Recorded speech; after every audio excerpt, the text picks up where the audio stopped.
moving away into the rural council that you lead, Senator Roberts asked a great question of a panel about 6 months ago, or maybe it was even a year ago. He said, "What keeps you up at night?"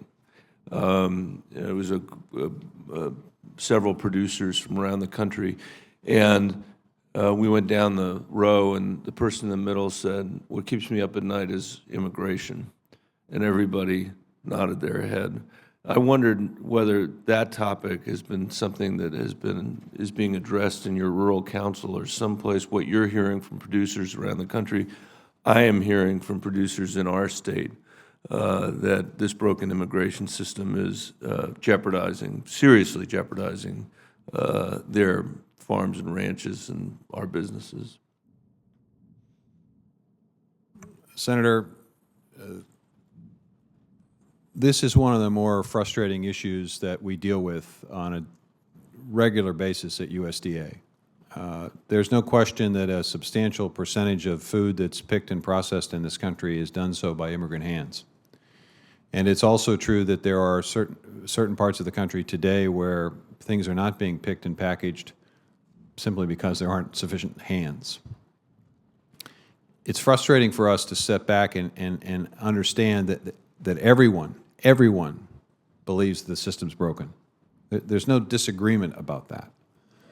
And frankly, there's very little disagreement about the basic elements of what need to be done. I mean, clearly border security needs to be front and center, and it has been in this administration, will continue to be. But there has to be a system and a process by which we solve this problem. But I think there are some who want to use it to separate this country and divide this country. And what really needs to happen is that there needs to be the political courage to stand up and say, we're not going to have this issue divide this nation. We're going to do what this nation needs done, which is we're going to solve this problem because we are a nation of immigrants. Our story has been written in large part because of the enormous diversity and power of that of immigration and welcoming people. And we need a process by which we make sure that the workforce is adequate to do the jobs that need to be done to provide the extraordinary advantage we have in America. People take this for granted, and they shouldn't. We are food secure in this country.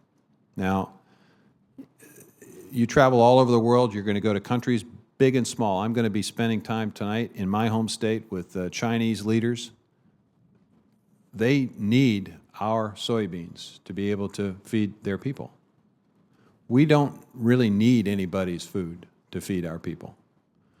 We also walk out of a grocery store with far more in our pockets as a percentage of our paycheck than virtually anybody on the face of this earth.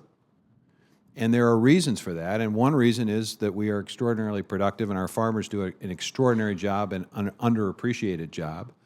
And secondly is we've got a processing process and facilities that allow us to produce these things and put them in our grocery store for pennies on a dollar. I mean, 10% of our paycheck goes to food, a maximum on average.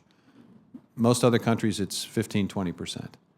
So, you know, I'm encouraging this Congress to basically say we've had enough of this divisive discussion. Let's solve this problem. The country needs it, and certainly agriculture needs it. Well, I appreciate your leadership very much and agree completely with what you've just said. And I think if we don't solve this problem, what we're going to see is these farms moving south of the border to where the labor is, and that's not a good outcome for rural America.